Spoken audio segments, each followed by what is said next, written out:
কৃষককে ন্যায্য মূল্য দিতে এবং চালের বাজার স্থিতিশীল রাখতে মাঠ পর্যায় থেকে ধান চাল সংগ্রহ করে সরকার। পরবর্তীতে সেই চাল সরকারি বেসরকারি প্রতিষ্ঠান সহ বিভিন্ন কাজে স্বল্প কিংবা বিনামূল্যে বিতরণ করা হয়। কিন্তু বরাদ্দ চালের একটি অংশ চলে যাচ্ছে ব্যবসায়ীদের হাতে। বরাদ্দপ্রাপ্ত প্রতিষ্ঠানের বিক্রি করা চাল গুদামে নিয়ে সরকারি বস্তা পরিবর্তন করে বিভিন্ন নামের বস্তায় ভরে চলে যাচ্ছে খুচরা বাজারে। খুলনা থেকে সহকর্মী প্রবীর বিশ্বাসের পাঠানো প্রতিবেদনে থাকছে বিস্তারিত। খুলনার দৌলতপুরে তুলাপট্টি এলাকায় কাদের ট্রেডার্সের গুদাম। ভেতরে ঢুকতেই দেখা মিলল থরে থরে সাজানো চালের বস্তা। এখানে সরকারি চালের বস্তা খুলে ভরা হচ্ছে জোড়া হরিণ, জোড়া কবুতর, আপেল মার্কা সহ বিভিন্ন নামের বস্তায়। নগরীর মানিকতলার সিফাত এন্টারপ্রাইজেও একই চিত্র। সরকারি চালের বস্তা কিভাবে তাদের গুদামে এলো, কেনই বা তা ভিন্ন নামের বস্তায় ভরা হচ্ছে?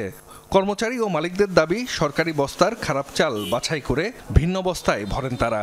পরে পাঠানো হবে নীলফামারীর শামসুল হক অটো রাইস মিলে।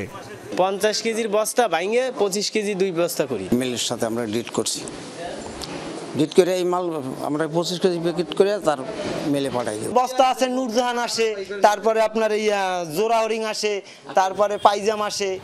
কথা হয় সেই শামসুল হক অটো রাইস মিলের কর্মকর্তার সাথে। তার দাবি, সরকারি একটি প্রতিষ্ঠানের বরাদ্দ চাল প্রসেসিং করার জন্য চুক্তিবদ্ধ তারা। যদিও উত্তর মেলেনি খুলনার গুদামে কেন ভিন্ন নামের বস্তায় ভরা হচ্ছে।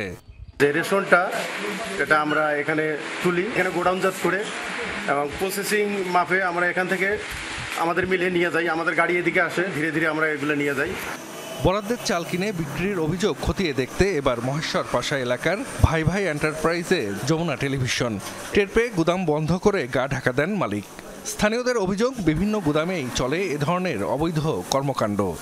সরকারি লোক ওরা পায় না চাইল, সবাই চাইলে একজনের না তো ধরেন 500-700 লোকের চাইলে। মসজিদের, তারপর মন্দিরের ওই পূজার শুরুর সময় এগুলা ডিসি অফিস থেকে যখন ওরা তো বিক্রি করে দেয়, ওইটা আর কি কেনে এরা। লুজ মনে করেন বাজারে বিক্রি করে, তারপরে আবার দেখা যাচ্ছে এগুলো প্যাকেটজাত করে মনে করেন কোম্পানি নিয়ে যায়। কেউ কেউ স্বীকার করলেন, সরকারি বরাদ্দের চাল গুদাম থেকে কম দামে কিনে বেশি দামে বিক্রি করেন তারা।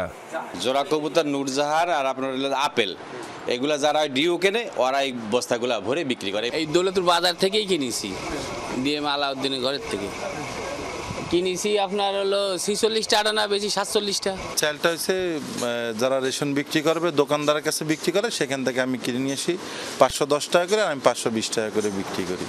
আঞ্চলিক খাদ্য নিয়ন্ত্রক বলছেন, সরকারি বরাদ্দের চাল ভিন্ন নামে বস্তায় ভরে বিক্রি করলে নেওয়া হবে ব্যবস্থা। আমার চাল নিয়ে এটা ব্যবসায়ী, যেই ব্যবসায়ীটা করতেছে এটার সুযোগ নাই। আমাদের যে কনসার্ন যে অফিসিয়াল যারা আছে, আমাদের যে টিম আছে, এই ধরনের ঘটনা দেখা যায় যদি খাদ্য বিভাগের বস্তা ওরা করতেছে এরকম, তাহলে তাদের বিরুদ্ধে ব্যবস্থা নেওয়া হবে।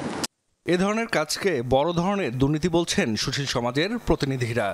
সিন্ডিকেটকে এক ধরনের সরকারি কর্মকর্তা, তারাও কিন্তু এটাকে প্রমোট করে। এটা কিন্তু এক ধরনের বড় ধরনের দুর্নীতি এবং এই দুর্নীতিকে বিরুদ্ধে সরকারের আইনগত ব্যবস্থা নেওয়া উচিত। জাহিদ হাসান, যমুনা নিউজ।